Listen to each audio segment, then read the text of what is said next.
the artist within myself, will not be able to rest unless I'm going out to do this. Is it easy? No. Is it forgiving? No. But it is intensely rewarding when you do book something and when you do get something. For example, even that award ceremony that we did not too long ago, moving around my shift and everything to get that going was a lot of stress, but the execution of the job made every brick in the road worth it.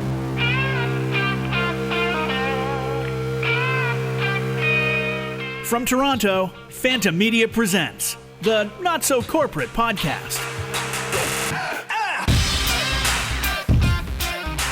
Hello. Bonjour. And welcome. Yeah, bonjour.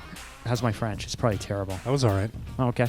Welcome to this week's Not So Corporate Podcast. I'm Mark Drager, your host, and I'm joined here in studio with Leah Earle.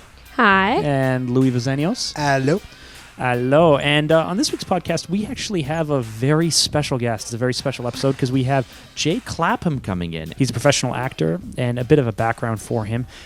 He's non-union, which means he's not with an acting union like ACTRA or who, I guess, what is he? Someone else in the States? I don't know what it is. United Artists? Yeah, Louis, you're into acting. What is it? What's it in the States? United something?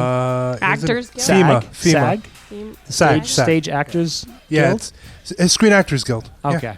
Well, anyway, he's not any of those things because he's a non-union actor, and we've worked with him a number of times. And we thought, you know what, we'd like to have him on to talk about what things are like from the actor's perspective. So consider this like inside the actor's studio. Consider this where we're going to go really in depth, with our own flavor. We're not going to ask, for him to channel any character or anything, but we have a bit of fun. But he will. But he will if you ask him to. We have a bit of fun coming up, and then so after the conversation with Jay, we have our catch-up time where we where Leah asks us a philosophical question. Would you rather have something or something else? That's the little teaser there. Hey, you're gonna have to listen to find out what those somethings are and what our answers are, as well as some stress reliever tips.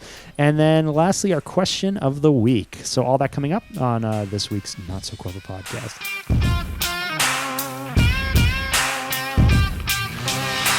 So as I mentioned, Jay's joining us for the podcast, and he's an actor, a father, and guess what? A hairdresser, and an all-around fun, charismatic guy. He's the kind of guy that if you write a script, not only does he learn the script, not only does he memorize a script, not only does he become one with the script, but he repeats almost everything you write, whether it makes sense or not. So listen, Jay, thanks so much for joining us on the podcast. No problem. Pleasure to be here, guys. So I remember the first time that we were able to work together. You were actually cast in a production through Roland. I didn't cast you, but we were talking on set, and I asked what you do in your day job. I figured you were a banker or a lawyer or an accountant or something, but you're a hairdresser. What's up with that? Not that it's a bad thing, but what's up with that? No. I didn't want to work a real job, so I had to do something that was fun and creative that allows me to flirt with ladies all the time, and at the end of it, Mark, get paid. That sounds like a response that you have practiced before. I may have said it once or twice before, sir. Okay, cool. So just for a bit of background, we've worked together a few times and on a few larger projects. You are non-union talent, so you're an actor who isn't in a union, but you're represented with an agent. Yes. So how did you get into that? My wife does a little bit of acting and modeling as well, and she was at a casting, and they had a posting up for people to find representation. So I signed up for the class, and they give you a bunch of scripts to work over and pick one that best reflects yourself. So I recorded that, and then from there they showed it to talent people, casting directors, and I got picked up by a talent. By a talent. By an agent, sorry. No worries. I'm the talent, Mark.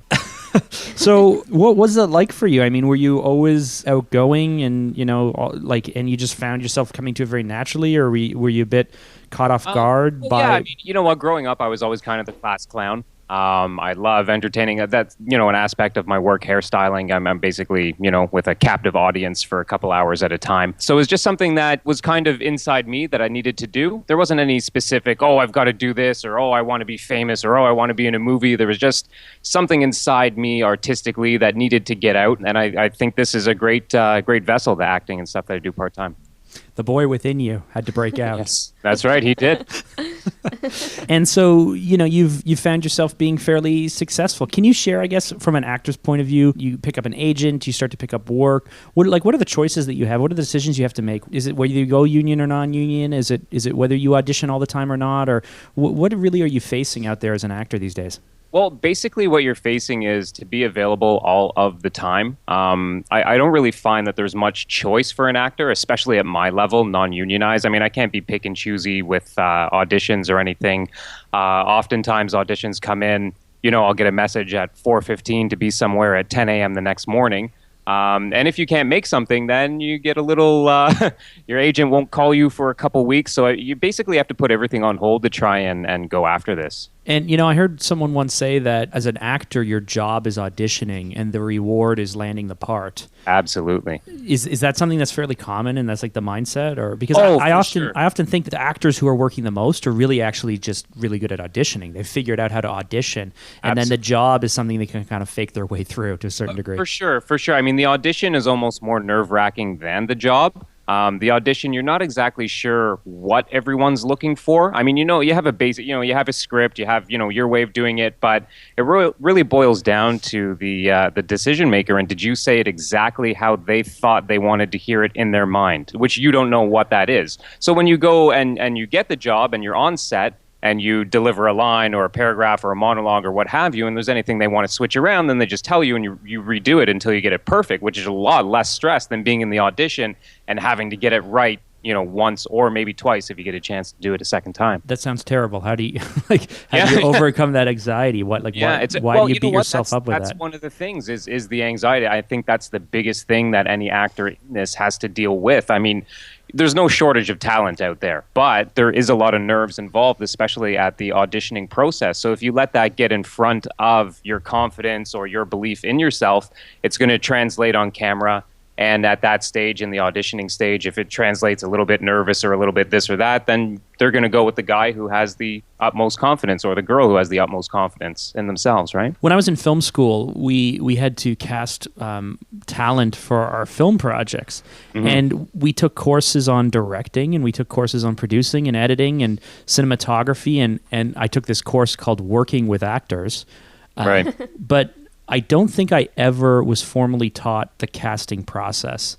And so, I mean, they talked about it at a high level where they said, okay, so you're going to create a breakdown and you're going to send the breakdown out. Back then when I was doing it, we actually sent breakdowns to breakdown companies who would then take your breakdown, fax it to all of the agents, and then the agents would submit headshots that you would go pick up several days later. But now it's all done digitally through Breakdown Express or something like that. But they taught the steps, and then they said, okay, and then you're going to have people, get scheduled, and then they're going to come in, and you're going to you let them do it once, and then you'll let them do it a second time with a bit of coaching, and then you have them do it a third time, off the wall, and blah blah blah blah. Right. Blah. Right. But I was never really formally taught it. I didn't personally work at another production firm, and I didn't work at another agency, so I just made it up as I went along. Yeah. Going to all the auditions you go to, is there something formulaic? And in that, are there tips and that you would give being on the other side of it to people like me who kind of just make it up as we go along? And I've been told over the years that, I'm actually a bit too forgiving.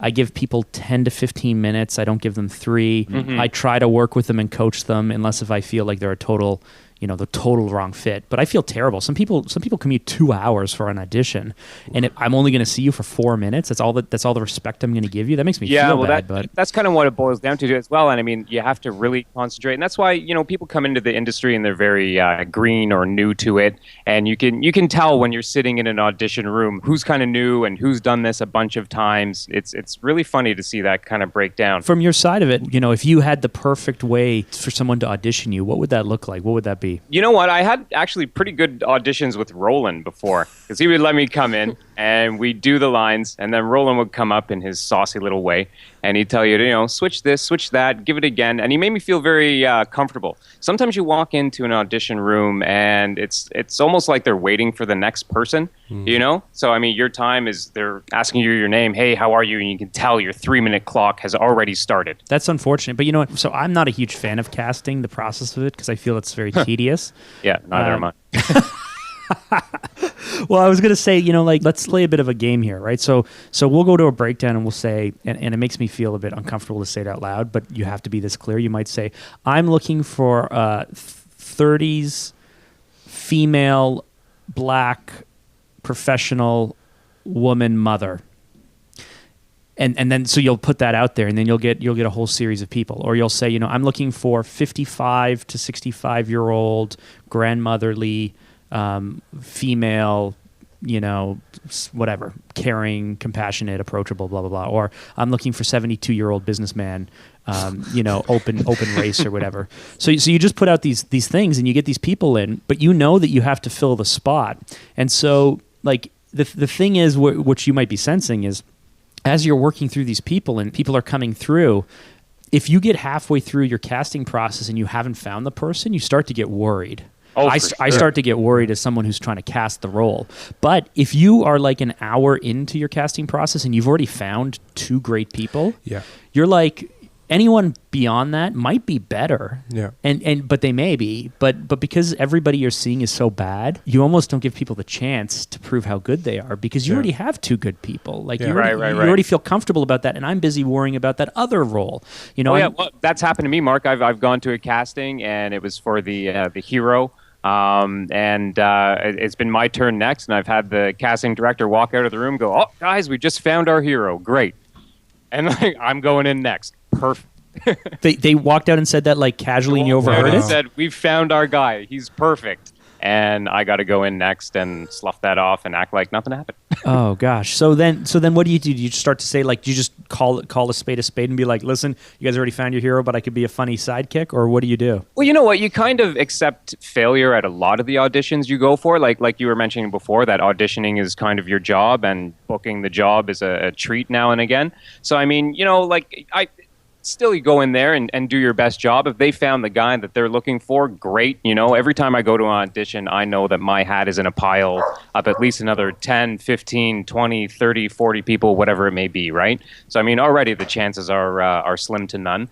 And you know what? I mean, even getting the example that I went through, like, "Oh, we found our guy," that gives you a little bit more boost to go in like, "Oh, you think you found your guy? Wait till you check out the J-Man," even though I didn't book that job. So I guess they did find their guy. It's not the point, but you get what I'm saying. I get what you're saying. So here's the other thing that I experience as a producer, but maybe you don't, although I'd be interested on your side of it as well. Agents. There are agents in our city. There's only 2 of them that I won't mention who they are. Where I will not see their people. Okay. Because I do not want to speak to or work with the agent. Right. I feel like it's, as good as their talent is, it's not worth the crazy that can come with it. And then there's there's a whole other host of agents or agencies where I'm like, they are such a dream to work with.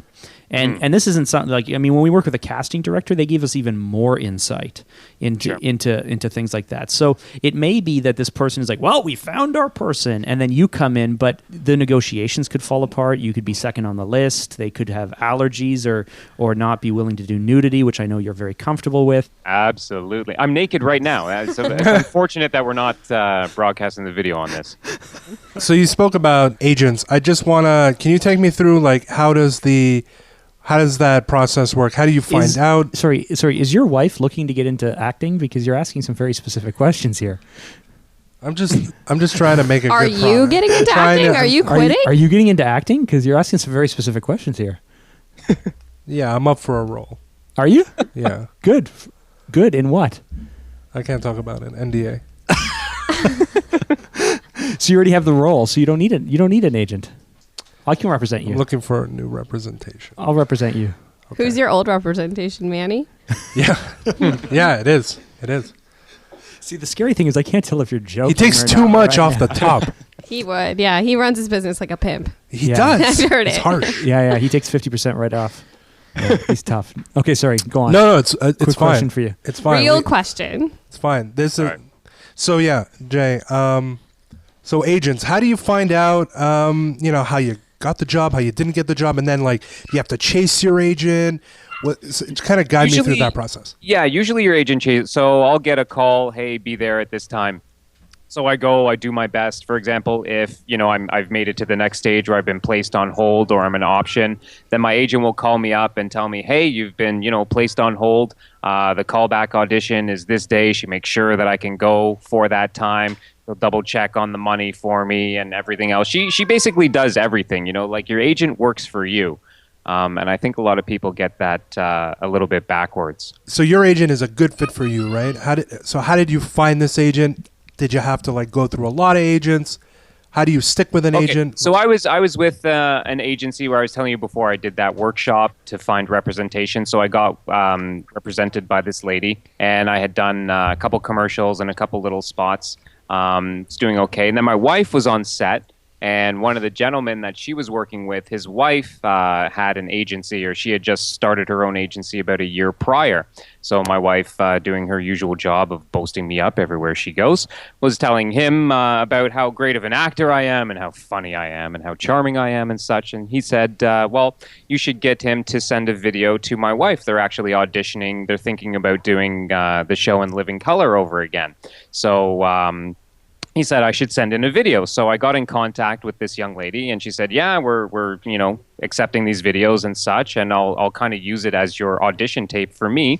So I had 3 days to come up with an original character and a 5-minute video, which I did, and sent that off to her, and she sent it in for the In Living Color. It went nowhere, but it gained myself into her agency. So from there, I started going on better audition. She's a principal agent, so not a lot of no more background stuff or SOC stuff. Everything that I go for is a speaking role or the main role or the hero role, and that's it. How do you? I mean, you have a full-time job. You're expected to run to these auditions. You have a family, so how? Like, it's something that I think everyone here has to deal with, but I'd like to get your perspective on how do you balance all of those things and have a harmonious relationship with everything? Ooh, boy. Balancing out of necessity, yeah. It's amazing what you can deal with when you have no choice. And keeping a harmonious relationship between it all. I wouldn't say that it's always harmonious. It's a lot of rushing back and forth. Like, for example, if I get the call to be somewhere early afternoon tomorrow, I have the I potentially have to shift 2 to 3 clients. I have to drive downtown. I have to come back. I have to do my my audition. I've got to battle traffic. If anything, that's not harmonious at all. But we do our best job at it, or our best take that we can. I wouldn't say that I have any keys for balancing it. It's just, kind of pushing it 100% of the time. And if you really want to work and you really want to do this, then it's not going to be rainbows and sunshine. And anyone who's anywhere in this industry will tell you that it was hard work. It didn't just, everything lined up and I got an audition on my day off and they loved me and they booked me right away. It just doesn't happen like that. It's like any other job. You got to fight tooth and nail and you got to go through it all. And you know what? The harder the path, or the deeper the valley, the higher the hill. And so what is your driver? Why do you do it? Why do you deal with all this stuff? I mean, it's beyond just being fun at this point for you, like a bit of a lark, right? Inside myself, there's just something that I need to do this. If I, there's been many times, guys, where I've had a casting, or I've had a callback, or I've had this, and I've had to miss it because I can't move around clients, or things have happened. My agent gets mad at me, or this or that, and there's been a lot of times where I've been, like, why am I even doing this? Especially if you go through a little bit of a drought where you haven't booked anything in a few months, it can be a little bit depressing. But I know within myself, the artist within myself, will not be able to rest unless I'm going out to do this. Is it easy? No. Is it, forgiving? No. But is intensely rewarding when you do book something and when you do get something. And like, for example, even that award ceremony that we did not too long ago, like, that was a fantastic experience. It was the first award ceremony that I had hosted to that level. And it was amazing. But you know what? Moving around my shift and everything to get that going was a lot of stress, but the execution of the job made every brick in the road worth it.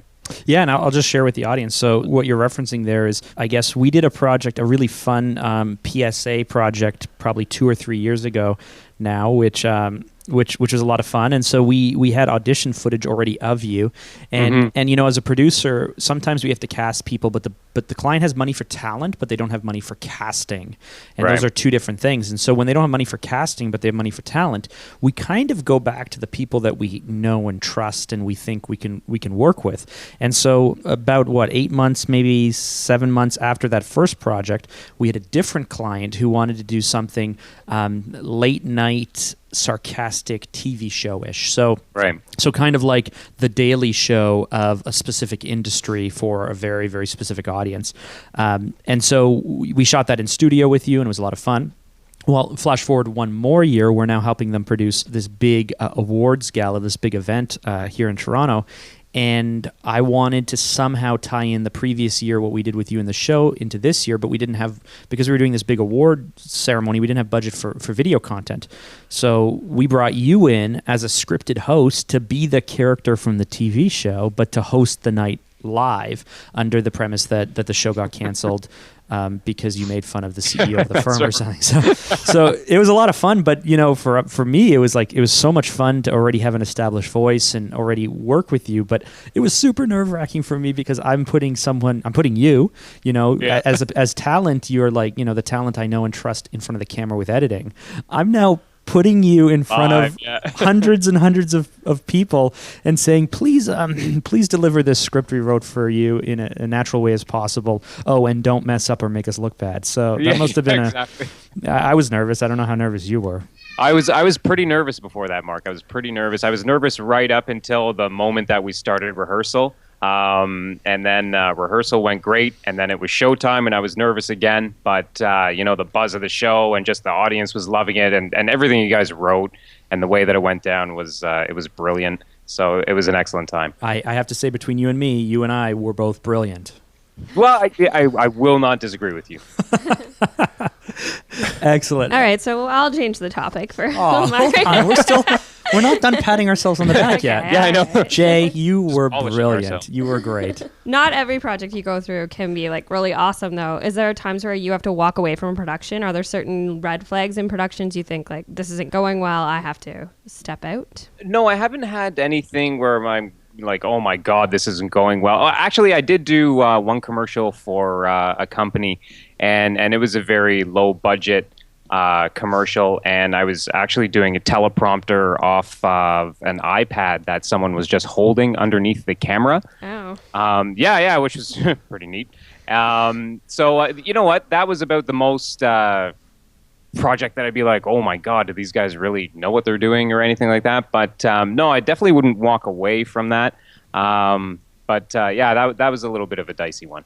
And so you spoke about how it was low budget, and they didn't have a proper prompter; they were just using an iPad, and how they were potentially putting you in a position where you were questioning their professionalism.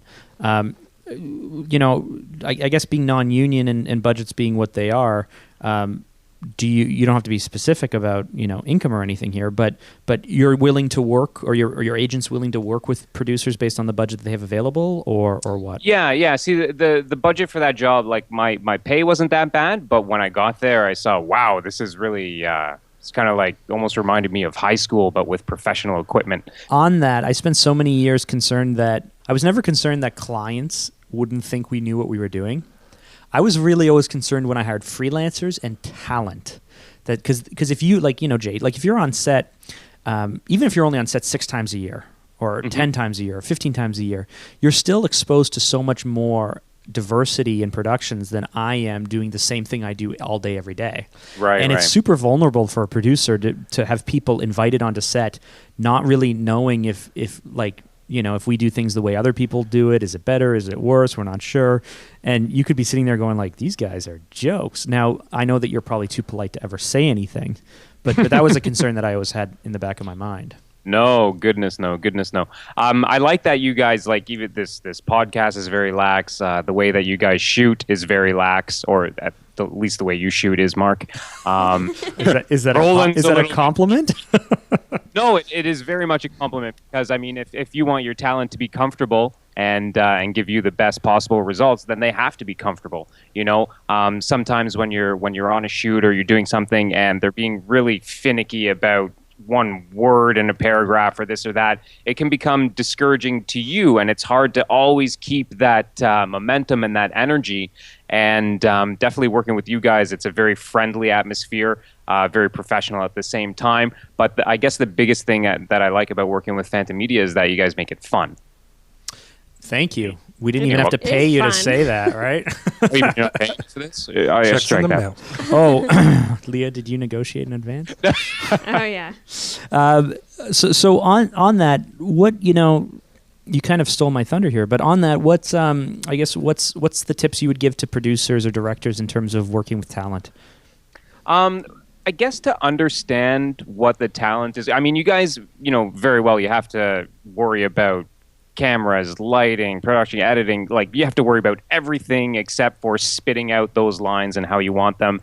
But sometimes understand that, the guy in front of the camera is, nervous or this or that, or wants to do a good job as well. And I guess just kind of understand that, they're up there, and the whole production is everyone is focused on them. So really keeping them comfortable and them happy, so that they can give you the best result would be my suggestion. Taking a step further, what does that mean? Is that, like one time early in my career, an actor got mad at me because when they walked in on set, I didn't stop what I was doing to formally introduce myself as a producer and director. A PA took them to kind of the green room, the holding area, and they were upset that I didn't formally introduce myself.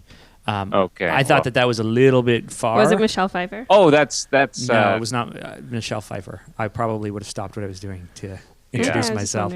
No, it was some guy we found on Kijiji or something, and paid like $50 to show up for an hour in a suit, kind of thing. Yeah. Well, I think in that sense, what actors have to understand with themselves is, even though, you're the guy who's saying everything and this and that, you're just the talent, like there's so much more going on than just you. And honestly, there is a room of people who were all trying to do what, you got picked to do. And I'm pretty sure that about half of them, maybe even more, are just as capable as you to do so. So really, they've got to kind of get over themselves if they're going to be upset that they didn't get a proper introduction on walking in. I mean, everybody's at work. It's your job to say the lines in front of the camera, so don't worry about if someone else is busy and didn't shake your hand properly. That's a little bit of a stretch, especially from a Kijiji $50 talent. I'd say so. So how much of your work do you find on Kijiji? Me? Yeah, I'm just kidding. Zero. Well, I mean, what kind of work are you talking about? Yeah, that's what I was thinking. That's what you were thinking, Leah? So I will also say that when I asked him if he'd ever gone on set and been like, well, I got to get out of here, I was thinking specifically like if it turned into a porn and he was like, I have to go. No, I'd be like, I got to get in here. Oh, no. It's a family show. So I will say on this that, is though. a family show. Yes. If you hear your son screaming in the background, he's not like tied up and captive. You're also at home with him sometimes, right? Yeah, of course. Okay. Well, just so the audience. He's tied up. He's not captive. I mean, he's comfortable in his own zone. but he's definitely tied up is what you're saying. Yes. It's well taken care of. Okay. Awkward. Well, I don't know if we already touched on this, but if in the acting industry, when I think about it, I think it's like all about your look. How do you deal with rejection that's like based on looks and stuff? Like, how do you have the confidence for it? Is that just something you were born with? Born with confidence? No. You know what? Based on your, that's one of the things you have to kind of get over or understand when you get into the, acting as a whole. I understand that I am, slim Caucasian male, age 25 to 35, and the guy who's chubby understands that he's the chubby guy, age whatever to whatever. So yeah, you got to kind of accept your look, and that's what you're going to be, sent out for. Looks, I mean, I don't know if I've ever lost a job solely because of my look. I mean, I think that's where the acting industry is a little bit easier, because if I don't have necessarily exactly the look they're going through, but I have the delivery that they were wanting, then I think that can overcome your look. I think it's a lot harder in the modeling industry because you don't have a chance to talk at all. It's just solely, do you look like what we want? Yes, no, get out. So I think you have a little bit more of a fighting chance when you're an actor. Though again, it is a little bit based on your looks, but you got to kind of understand that going in. You've got to brace for failure if you want success in this business. So when we do a breakdown, we send out a breakdown based off of, again, who we're looking for and whatnot. People submit headshots and resumes and on the agent side, and then we can review them.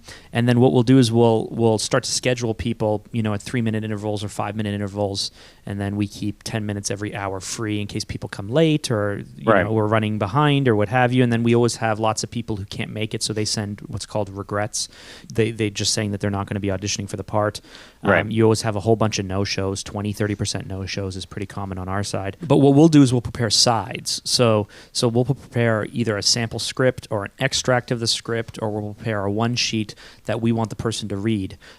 You'll sometimes agents send through sides, other times it seems they don't, and people have to do cold reads. But what do you do with the sides when you get them? It depends how busy I am. I'm famous for sometimes just kind of looking at them before I go in. If there's a lot of sides, I like to have a good idea of it. If I have the chance or time to memorize it, perfect. If not, I better work my tail off to make sure I have a good understanding of it. But sometimes, I've gone in and totally blown it because I just don't have the time to really dedicate, to trying to memorize it my best. And I understand that walking in, and that's one of those ones where you've got to accept failure, but also know that, life is busy and not all the time do I have the time to dedicate as much as I would need to this. Yeah. Yeah, and it's interesting because we see everything. We see people who go, "Oh, my agent." Now I'm wondering whether their agent really didn't, or if they just were like, "I don't got time to prepare." But they're like, "Oh, my agent didn't send me the sides," and we'll say, "No problem. You can do a cold read." But you're always at a disadvantage if you're reading. Oh, huge. If you're reading off a piece of paper because you're staring at the piece of paper. Exactly. And then the other thing is usually you're reading against someone, so you're reading opposite someone. So either the producer, or the casting agent, or somebody is acting as the other role, or narrating, or providing direction or what have you to try and walk you through that. How do you do what you need to do to give a good performance while people are talking against you or directing you live or kind of shouting at you?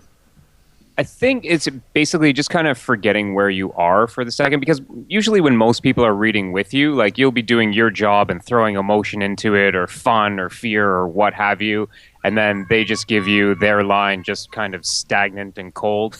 So because they've done it 180 times. Well, before. yeah, they're through it, like they don't care anymore. So basically, just kind of forget where you are, and like you're basically saying it to the camera, and you don't have to worry about their line. Their line is just to tell you when your next line starts. So forget about them, forget about the room, and just get into your spot, get into your role, get into your mantra, and spit it out.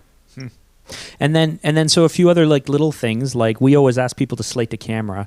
And you can always, I like asking that question because you can immediately tell, no matter the age of the person, their experience. Because if you say, okay, we're going to have you read opposite, we're going to have you read you opposite Roland, and if we can, just before we begin, you're mic'd up, can you please slate the camera? And if they know what to do, you're like, they know what to do. And if I know, but you guys are tricky on that too, because sometimes it change up slate to camera if it's just say your name or name an agency. Well, but then some people say name or name an agency. And then I'll say whichever, I don't care. Yeah, right on. So then if someone asks you to slate the camera, then for those who don't know, that's basically you just looking at the camera and saying your name and your agency, so that way when we're going through the footage later, we don't have to try and find like a headshot or something. Exactly. We happen to know who you are. Yeah, definitely. And it's always interesting when we're casting kids, because if you have like a 7-year-old and you go like, "Hey, we just need you to slate the camera," and they're like, "Sure, no problem," and they're like, "Hi, and they're like got like a brilliant, beautiful smile, and they're like, "Hi, I'm Jamie, and I'm with blank talent agency Toronto," then you're just like, this person has worked. They know what they're doing. Yeah, exactly. They're good. They're in the top 10% now. And then what we do is I try to go through the I try to go through it 2 or 3 times with the person, and it's mostly like just like read it however you want to see what the starting point is, because it's always interesting when people kind of get what you're going for right away. And then the second time we try to provide a bit of feedback and coaching and directing, and say, listen, let's try and push this way, and don't worry if you take it too far, we can always bring it back in tighter a little bit later, but I'd like you to move in this direction and do this, and then see how they're able to move. And then the third one, you either tighten them back up, you push them even further, you try to do something to move them along, because I was taught early on, and I think it's true, someone can come in and read perfectly, like exactly what was in your head.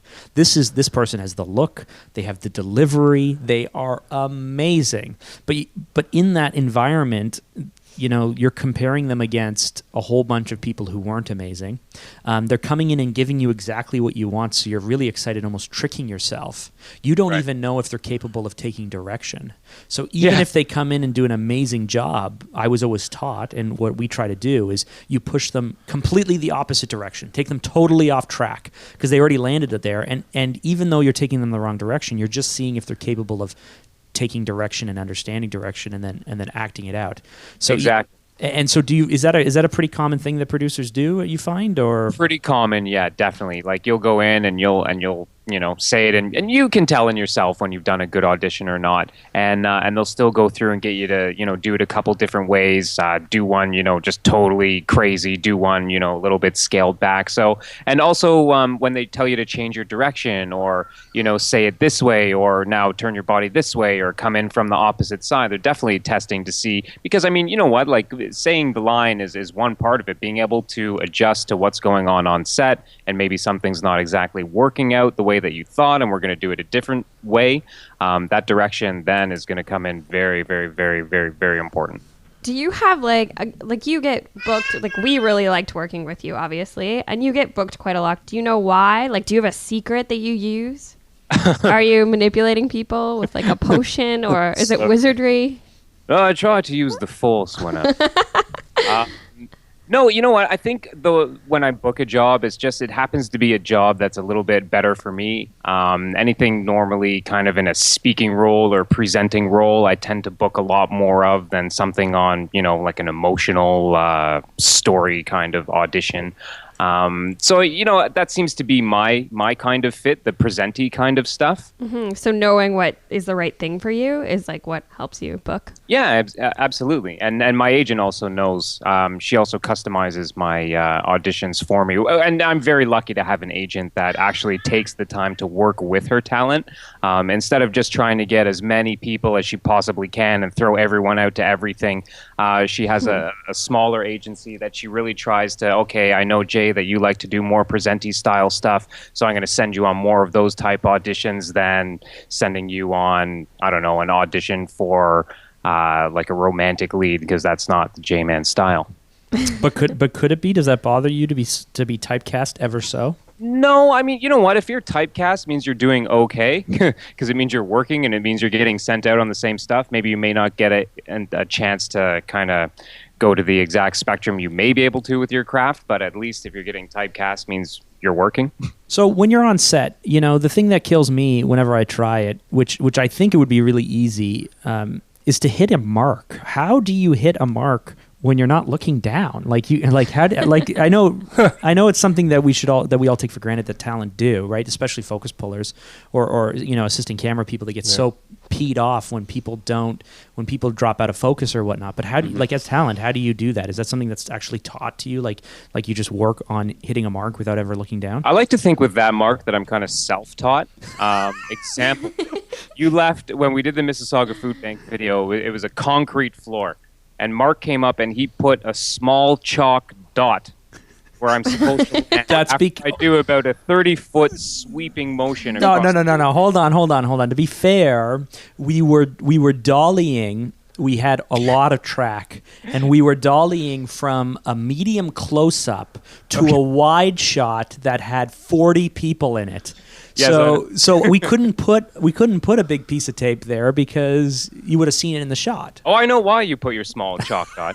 But it was a small chalk dot that I had to hit. And the training for that, I would say as a gentleman, I've been training my peripheral vision since I was about 13 years old. And I'd say it's pretty spot on by now. So if I can that little chalk dot, I think I'm doing good. But again, when you're acting and when you go through, especially you rehearse it a couple times, a lot of it is your muscle memory as well, you know, because you're going to put that mark there. You're going to get the talent to walk through. They're going to deliver their line. They're going to hit their mark. And when you go and you do it again and again, your body kind of knows where you're going. You can keep an eye on your peripheral. I mean, when you're acting, when you're on camera, when you're delivering your lines, your mind is already so alive. You know, you've got to remember everything you have to say. You have to remember what, you know, yourself or Roland has come up and said, okay, try this a little bit different. You've got to hit your mark. You know, at that point, the mark is the least of it. I think you think that it's muscle memory, and I think you think it's because you do it over and over again. But having worked with terrible actors in the past, it's not. The fact that you're like, well, this is just what we do, is why you're good at your job, because you'd be so surprised how, you'd think by the 8th take, the person would remember what they did for take 1 through 7, but for somehow when you told them to make this one change, the previous thing flew out of their mind. It's like I can only do 8 things, and if you give me a 9th thing, I lose thing number 1. But with good talent, you tell them the 9th thing, and they still remember the other 8. Right. And so it's like, even like consistency, like feel free to miss your mark. But if you miss your mark short every single time, then the DOP or the camera operator can compensate for that. But if you miss your mark short and then you're long, you're too far. Yeah, and then if you're all over the place, then there's no rhyme or reason to it. Right. So that's what I enjoyed. And I was, so if we're talking about that project, what I was so impressed with you is we did this one shot without any track, but we did, what was it, maybe an 80-foot dolly? Mm-hmm. Where we started on a medium close-up of you at one end of a factory, and then very quickly we dollied through the whole factory as you walked very, very quickly. Like you had to walk quickly, and we panned up to the right, we panned up to the left, we panned back up to the right, and then we did this swish. And we did this swish on a group of people sitting there. So it's like you're dollying backwards, you're walking very fast, we're moving to the right, moving to the left, moving to the right, we swish all the way to the left. And as we switched to the left, there was like a one beat where you had to get from like 25 feet away to quickly slide into frame to make it look like you had covered that 25-foot ground in the matter of a beat. Do you remember that shot where you're like walking? Yeah, the Farooqis, the Jews, and the Shakes. You remember the people's names. Excellent. But the thing with that was, like, I was so impressed with how did you cover that much distance off camera so quickly and then just kind of slide in like you were just standing there the whole time? That was the power of the shuffle walk, Mark. Tell me more. Well, basically, you just shuffle your feet as fast as you humanly can, and then it's always best with a little slide seat at the end. No, I knew when the camera was off me for that split second, so I just jogged up a couple feet, and then I knew when it was coming back on me that I had about maybe 2 steps before I had to slide back down. So we had run through it a couple times. So again, that muscle memory was there for a bit. So yeah, that's basically how it went down. As soon as I knew the camera was off me, I knew that was my time to leap forward a couple steps. And as soon as I knew that camera was coming back on me, I knew it was time to just slow down and sweep my butt in. So Jay, do you have any funny stories from when you first started auditioning? Yeah, I was pretty much a nervous wreck when I first started auditioning. I was the epitome of the guy who didn't know what slating was or anything like that. So yeah, my first few auditions were pretty scary. Somehow you figure out how to do what you're going to do. I'd say the biggest problem I had when I started is that I couldn't sleep before a job. Oh. So my first 2 commercials I did on absolutely 0 sleep. I have a problem getting up in the morning on a daily basis. And especially if I have to get up at, 4 or 5 a.m. or something like that. Because often when you go on set, you're starting at, 6 a.m. or 7 a.m., something like that. So for the first couple times, I didn't sleep at all. So I did my first couple big commercials on absolutely 0 sleep. It was a killer, but it made me stronger at the end. So is that because you overthink it or you get nervous? Like what? You know what? A combination of everything. It was nerves. It was overthinking. It was, as an actor, I really take into consideration, production and everything. When you guys choose, myself or someone else, I really take that to heart. Like, wow, out of all these people, I got chosen. Everything is relying on me. Everyone's counting on me. Wow. And I psych myself out. I still went there on absolutely no sleep and killed it. But that did throw me off in the beginning for sure. So basically, you don't have a story of something funny or awkward you did because when you started, you were still awesome. No, you got to understand the thing about Jay is he tried to respond there. When he chooses to do something, awesomeness immediately is there. Yeah, it's like just the chain reaction. It's just the side effect of me doing something. Just awesome. He won't do it. You won't do it if you can't instantly be awesome at it, though, right, Jay? That's right. That's why a lot of stuff, Mark, I just don't even bother trying because I know it's not going to be awesome. Like what? Like frozen yogurt or? No. Are we gonna go there? Really? Just bring gelato into this, Mark. So also, I know this wasn't on the docket, but your wife is on television regularly. She's a host, and is that something that she pursued as well, or she saw you doing it, or she just fell into, or what? No, my wife was always the first one into the entertainment stuff. She was a model for many years. Then she got into a little bit of acting. And then it took her about 8 years to get on the shopping channel, which she just got hired on full-time in June and got her own segment. So actually, she's been a lot of my driving force through this. She was the one who, said, Jay, you should get a representation. You should try and do this and that. So, okay, honey, sure. And, I try my best and do my thing. But she's my driving force. She believes in me beyond everything. So, you know what? If she wasn't here and she wasn't involved in what she wasn't involved in, I wouldn't be on this podcast right now, which I feel has, kind of taken my life full circle, Mark. That's amazing. So being here is the pinnacle of your life. It's kind of the pinnacle of my existence. I can hear my son babbling in the background, but all I can think about is this podcast. Being the fact that you have a wife who's also in the same industry as you, she's acting. Do you occasionally swap war stories with her? And how do you think her experience differs from yours? Okay, so my wife is much more. We have two different kind of styles, especially even in the audition room. I'm very quiet. I'm looking over my lines and worrying about when I'm going on. My wife is a believer in the distraction kind of quality. Like she'll walk in there and she'll just start talking to everybody and saying this and saying that, and almost throwing off the other actors and such. As well as when she's on set too. She's quite the force to be reckoned with. I'm much more a little bit subdued, and she's a little bit more in your face. Does it make a huge difference that she's like in a similar industry and understands? Because I know, like you basically described earlier, like auditions basically you have to jump through hoops to get to them. Shift clients, like obviously find childcare and So get Jay, places. backstory for you. Where this is coming from is her husband has an MBA. Well, how is this where Big it's coming MBA. from? Mark works it into every single podcast that my husband has an MBA. Her husband- and his next comment is going to be that he also has a racehorse. Okay, so she beat me to it. So her husband has an MBA and a racehorse, and I think within their relationship, they obviously there's a It's push hard. pull. I don't have a racehorse. She doesn't have a I racehorse don't or an have an MBA, MBA. so she's always curious about Okay, the no. backstory between relationships of professionals to see whether it's better that they're both on the same page. Like if she got a racehorse and an MBA, would their relationship be stronger professionally and Not romantically? an MBA. That's where she's going with it. You are the worst. No, Jay, serious question. In acting, as an industry where you have to jump through hoops and get to auditions and everything, is it easier to have a partner that understands? Absolutely, 100%. A lot of times I can do self-tapes for auditions. So my wife will help me out with the self-tape. She'll hold the camera, set up the microphone. She does any of my editing stuff on the computer. I don't even want to tell you guys what I had to go through to set up this Skype here today. I and do know 3 part phone of the calls story. to her and one fight. And yeah, it was terrible. You know what? You just said everything you need to say as soon as you called it the computer. Yeah. I know. Yeah, so you know what? It absolutely helps having someone that understands, because she gets that, you know what? Sometimes you're going to have to travel for, an hour to get somewhere, be in a room for 5 minutes, and then travel an hour and a half back through, traffic and this and that. She understands, every aspect of it.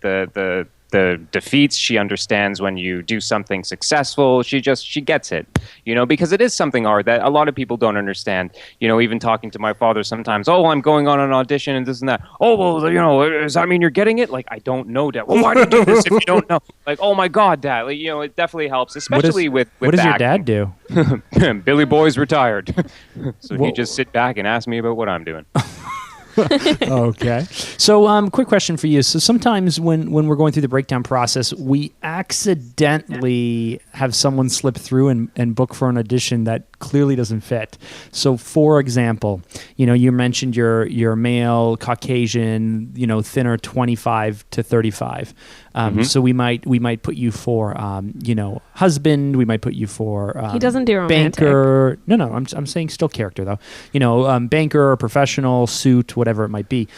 You get someone in who happens to be like Asian accidentally, or someone who doesn't fit the body type, who's much taller, much heavier, like a bodybuilder or something, and you're like, right. How did that happen? Or you go to an audition and everyone else is an Asian female that's really, really tall. You're like, what? I don't think it's going to go that far, but sometimes people slip through. So either one, has that happened to you? And then how do you handle it? Oh, definitely. I've gone to auditions before where I look around the room and I'm like, oh man, I do not look like anyone else in here. And I know, by the other suggestions that are in there, they're obviously going for a certain style of look. And I know that I'm not fitting it. But at that point, you just kind of have to forget about that. Go in, do your best delivery that you can.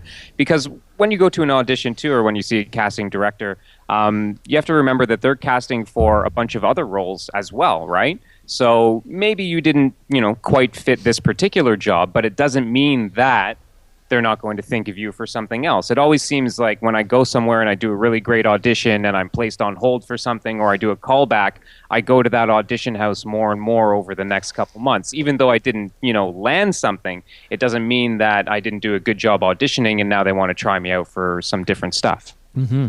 And so on the corporate side versus more the commercial type or branded content type stuff, how do you find, what would be your tips to corporate producers in order, to get the most out of the talent, respect their talent, and so on?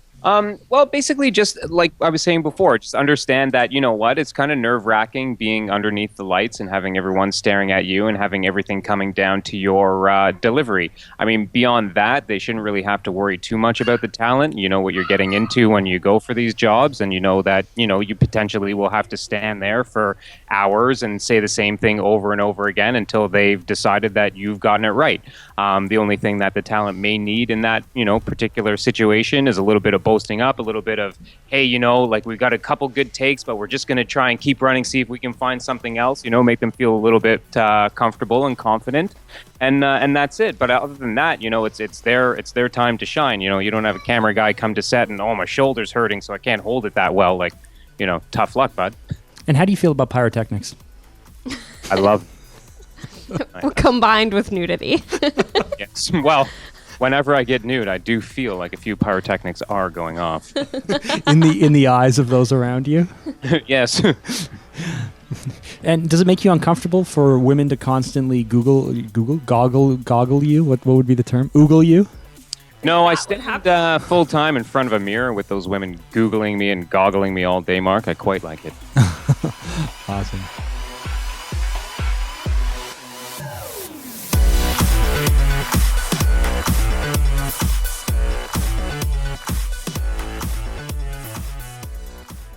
So our next segment, we're going to do our catch-up time. But before we do, I just wanted to quickly thank Jay for coming on our podcast. As you heard, we have a casual yet fun relationship. But if you too want to have a casual yet fun relationship with Jay, you can find him online and do so. The only place you can find him is on Facebook. He does not have a Twitter account. He does not have an Instagram account. He does not have a personal website. LinkedIn. I don't think he has LinkedIn. He does not have a LinkedIn account. He doesn't want any work. He barely has Skype. He could not figure out how to get Skype to work. But he does have a Facebook account. And he can be found on Facebook. So it's just his name. Name's Jay Clapham. That's Clapham. Okay, so now it's time for our catch-up time. Leah, what do you have for us? So my first topic is it better to be rich or famous? Ooh, that's an interesting I like question. that one. I like that one, Leah. That's We good. haven't even started. I'm going to give you a thumbs up. Thank you. Yeah, I too. That gives you a So- pass. Excellent. So, Leah, what would you say? What would you say to that? I am asking you guys, but I would say that it is better to be famous. I think I'm Famous. going with famous. Really? Why? Because I am not a money person, and I feel like I don't have my credit limit is really low. It's like $500. I don't want to manage a lot of money. I have no interest in being rich. But you have. Ever. But if you're famous, life is really expensive. You can't go anywhere. You Yep. can't actually do anything because you're going to be mobbed all the time. Yep. And you will find yourself lonely, isolated, without any feeling of control over your life. And because now you're famous but not rich, you have no ability to pay for anything. Yeah. But what if you're famous for being a cool scientist? I don't feel like they get mobbed everywhere. then you're not. Okay, that's there's not like really one famous, guy though. That's not who's- really yeah. famous. You're just you like talking Stephen Hawking? You're no, I was thinking of like Mary Curry. You're just I like don't know. Oh, but all right, that's She never enjoyed any of those things, though. no. All that stuff came after. She her died right death. away. But you Yeah. could be famous, like in retrospect in history, Cool. but like not have been. So rich. you want to leave a legacy? So then. I would be like legacy, leaving a mark on the world over. See what I being would rich rather in my do. lifetime. What I would rather do is I would rather be wealthy because all that wealth is a resource for you to empower you to do whatever you want, and that can include leaving a legacy. That it can include helping others. Yep. And so I would rather take the money up front and then use that as a resource to help others to leave a lasting legacy. We did this talk with Brett Wilson from Dragon's Den like a few years ago, and he talked about the fact that once you earn, so if you figure out how much money you need in your lifetime to live forever in the lifestyle you want to live, every dollar above that is a dollar you don't need. If you know that all you need is $3 million and you have another 100,000 on top of that, that 100,000 you can do anything with. Yeah. You can gamble, you can give away, you can invest, you can do anything with because you don't need that money for your whole life. And so if you are wealthy, you can do anything. You can help others. You can empower others. Look at what Bill Gates is doing, trying to save the world. He's trying to end one of the 3 major diseases in his lifetime. Look at what the guy. I saw this documentary on the guy who invented 5-hour energy. Okay, but I who's think- made so much money that he now runs companies, innovation companies that are trying to help the world's poorest people get clean drinking water without profit in mind. He just wants to help with clean water, help with food, help with the, health issues. He has so much money. He's worth like $4 billion or something. And he wants to give 90% of it away. If he gives 90% of it away, he still keeps $400 million for himself. That's crazy. Yeah. I would argue that for the purpose of this question, you cannot be famous in any way. So like you can't Okay, be... so what's the name of the guy from 5-Hour Energy who's worth $4 billion who's trying in his lifetime to save the world with his money? Good point. Louis, what would you be? I gotta say that like my raison d'etre on this planet is to make a dent in the universe. It's all about making change and impacting people and doing good work, and I think that money can be a result of that. So I think that you can get fame from money and vice versa, but fame I think is fleeting, and you could do a lot more with money, and money can establish that legacy, and you can gain some sort of notoriety from that money, from that wealth. But I feel like wealth gives back, and fame just kind of sucks and takes away. So Unless if you're like to be fair, if you're like Angelina Jolie or something, right? Like, I mean, she has the fame. Yes, she has money, but she has the fame and the impact, and I think she has enough credibility that she's not like, some crazy actress or something, that if she wants to shine her spotlight on a given thing, look at Bono, what he's doing. Sure, what he's yeah. still doing with Africa and Right. with AIDS. If you have fame, you have the ability to shine your spotlight on something. I'm just saying personally, I'd be much more comfortable being the guy who no one knows who it is, like just being free to do whatever. Yeah, but you're a more private person, right? And like so am I. I wouldn't want to have Yeah, I that guess spotlight on me. I wouldn't have to. I don't know. What you guys are saying makes a lot of sense, but I guess I wouldn't want the responsibility of the finances as much as I'd want the responsibility of leadership. You get other people to take care of that for you. Okay, so pass or fail. Moving on. It passes. Great. Big pass. Yeah, super Okay, simple. so See, this is what we like now. the trick to this is Okay. asking a question we can discuss, not bringing a topic that's 5 pages long. Okay, so all right, I have another topic. I don't know if you guys have heard about this, but coloring books are now being marketed to adults as a stress relief aid. Have you guys heard anything about this? No. Is this bullshit? That's I interesting. read a lot about it, and most doctors, psychiatrists said I would never use that, and that's bullshit. And then most people that do it were like, I love it. What do you think, Louis? I instantly have my answer in my head. I gotta say that like when I'm like on the phone or something, I doodle a lot. It makes me feel good. These are, can I just say that these are elaborate coloring books that are like $20.99 for like a cheaper one. And they like have like all crazy designs. It's not like a kid's coloring book. So they're like the coloring book company, whoever these people are, the man like got together and they're like, what can we do to make more money and sell more of this stuff? And yeah, you know what? I think part of like, I do have another fact, sorry, in case you guys... I did also read that a lot of the studies that have been, like, pushed forward have been, like, sort of debunked in that they were paid for by producers of coloring books. Really? Okay. Yes, but also so many people But it doesn't saying, matter as long as it's a double-blind study. So Right. so it doesn't matter who, like, at the end of the day, cigarette companies can fund cancer research. Yeah. If there's no issue with the methodology to get there, Right.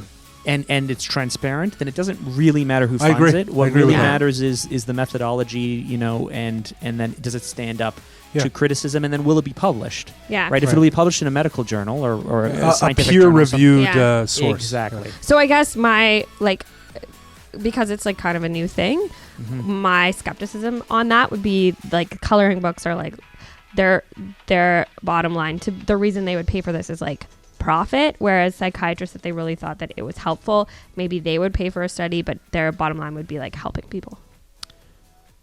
Yeah. So Louis, you think it's a good idea? I think it's a great idea because there's something that, like, it's funny because I was talking with my wife about this and she's like, you know, like, it's really good to like play sometimes, right? Just to kind of like step away and just do something that you haven't done in like 20, 30 years. And I find that it like rejiggers your brain. It brings something. So We both have kids. I play all the time. it's different playing for yourself versus performing for someone else. You're not playing. You're playing with your son. You're performing Yeah, I guess for them. You know, it's interesting. Like we, I'm part of a Sunday small group, so people come to my house or I go to their houses, and it's always the same group, and we get together and we talk about stuff. But 1 week, the group, most of the people, I think there's 8 of us or 9 of us in the group. Everyone was gone. It was just my wife and I and another couple about the same age, and he brought GoldenEye for 64. Right. And Ooh, so yeah. we spent like 2 hours. First of all, I thought it was too violent for the kids, so we sent them downstairs. Yeah. And every time they came upstairs, they're like, "What are you playing?" We're like, "Oh wait, it's a grown-up game." But we spent like 2 hours just playing GoldenEye 64. We were literally laughing from like a really deep place, like a You were child. giddy. We were yes. Were And- you? Can I just ask some questions Yeah. about this? Yeah. Were you playing like 4-player? I only have 2 remotes, and so we were playing 2-player multiplayer. So it was 2-player multiplayer with grenade launchers. Who's your and, character?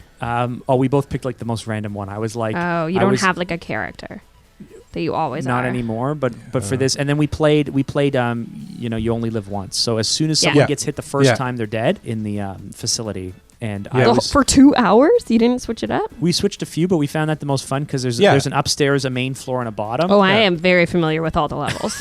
Yeah. Anyways, but my point was it was a lot of fun. Yeah. So what I would say to this is I'm usually very skeptical. If someone's trying to sell me something and say you need a $21 coloring book because scientific, I'd be like, no. If they were like, hey, you know what? You need to unplug. You need to do something for you. You need to get into music or art or performance or connecting with people. You need to do something for you, and this is fun. Then I'd be totally into it. The same way, whereas if I wanted to sit down, like my family's kind of making fun of me because I bought in August. I haven't sat down to do it yet, but I bought an adult Lego set. I went with my son to the Lego store for his birthday, and I got him for his birthday. He got like this really complicated train set. But while we were there, I was like, hey, this looks fun, and it's like 1,200 pieces, and it'll take an afternoon. And it's like it doesn't matter to me that it's you know, targeted to kids or whatever for 16 or 15-year-olds. I don't care. I want to do it for me. It's fun. It's going to take my mind off the technology and everything else. Is it the Death Star? No, it was the Mini. It was the Mini Cooper. Okay, so next up is what? Question of the week, Leah. What's our question of the week? Okay, the question of the week's a little bit personal, but when okay. I was a kid, I repeatedly asked my parents to get me an agent. I don't know where I heard that because I wanted to be an actor. Now, the profession seems not appealing to me at all. It doesn't suit my personality. I don't want to be an actor. But what did you guys at home, listeners, in your car, driving, on the toilet, wherever you're listening, what did you want to be when you grew up? Good stuff. Good stuff. So, Louis, Cool. what did you Like want to it. be when you grew up? I went through a couple phases. I actually, like, really early on, I wanted to be a priest. I wanted to go into the clergy. Yeah. Yeah. Wow. Greek Orthodox. Like Greek Orthodox. Yeah, I Wow. was going to go down that road. And then after that, it was like automotive design. I had a thing with Oh, Yeah. that's Yeah. cool. They're not allowed to marry? No, they are. Yeah, in the Greek, Oh, they in the are? Greek Okay. They are. religion, they You're are. thinking Yeah. priests. Is it just Catholics that I aren't think. allowed to marry? Okay. I think. Yeah, we're What allowed about, to have like, kids, get married. Yeah. Because Yeah. rabbis can get married too, right? They can. Yes. Yeah. All right. And so you wanted to be an actor when you were younger. I did, yeah. Like I put on plays for my family all the time, and Yeah. I made Sounds my very sisters dramatic. be in them. I'm a really dramatic person, Yeah. but I don't know how. My mom said that I was like 6, and I was like, "You need to get me an agent." She was Really? like, "I don't know where you heard this, and you need to go to bed." So, but that was until and then a musician, which I did play guitar for a long time, was in bands and stuff, but like never was very professional about it. Yeah. so. But Cool. What about you, Mark? I wanted to be a bunch of things, but it was usually I wanted to be an architect. So I wanted to go into civil engineering, then become an architect. And I used to oh, you know who has an engineering degree actually? your husband John, but I'm it's just kidding. but it's not civil He engineering, does. No, it's environmental. right? So it's useless. So sorry. So he's really I thought he was a mechanical engineer. He's an environmental Engineer. Oh. Yeah. So I could tell you what his major projects were, but I feel like it would just add fuel to the fire. So yeah. So I used to actually go around to the new home. Like, I don't know if you've ever been to a new development, but they have the model home and then they have all of the different floor plans. Mhm. I used to take the floor plans and collect them. Just steal them. And then used to draw and make attempts on chart paper to try and draw my own floor plans Oh, for wow. mansions.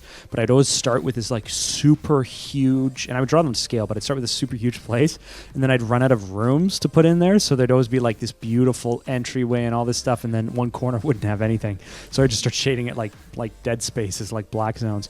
But we always had storage. me and my cousins who used to do this, we'd always have go-kart tracks in our basement. It was like probably through Mario Kart influencing us. Yeah. Every basement and every mansion had to have an indoor go-kart track, so we used to design those.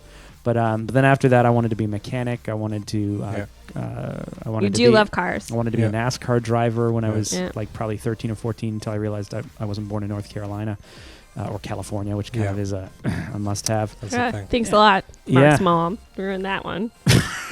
for being born in Yeah, if she free, could've- amazing country that we live in, where we have liberty to do. She what- could have moved for a couple weeks had you born there, and then in North Carolina. your dreams could have come true. It's really expensive. She's harshing on you, Barbara. Yeah. sorry. Ouch. And then I was back to engineering and architecture right up until right for applying for college. I went to film school instead. What made you So- go to film school? I was failing OAC chemistry, and I never Oh. struggled in school at anything. Like after grade 5, I just breezed through school. Yeah. And so I thought, this is really hard, and I can't Science. figure it out because I was good at physics and other things. But yeah, Mhm. so and But still physics now, is just math, right? sure for the most part. Yeah, I mean, chemistry is just math as well. Right? Yeah, I So, found it more difficult than physics too. I yeah, agree. I really, but I found it. sometimes I'm like, I think I would have been a good architect. Okay, well, if you send us your answer, we might send you a prize. Wow. Okay, cool. So with that, I wanted to thank you guys for joining me on the podcast, and special thanks to Jay Clapham for coming on. He's always a fun guy. But Leah, thank you. Oh, you're welcome. And thank you for producing this podcast as well. You know what? expertly. It's like it's my job. It's almost as if you're paid to do it. Almost. And Louis, thank you for volunteering your time as always. Always a pleasure. I always appreciate you making time for this because every hour that you're here with us comes out of your pay. So That's thank you right. for that. I get docked for it, but I love it. No, I'm It's just worth joking. it. Anyway, guys, with that, we'll see you next time. How's that, Leah? Professional. And Tight. we're going to cut 1,000 things we said about booze. That's basically everything we're cutting relates to booze.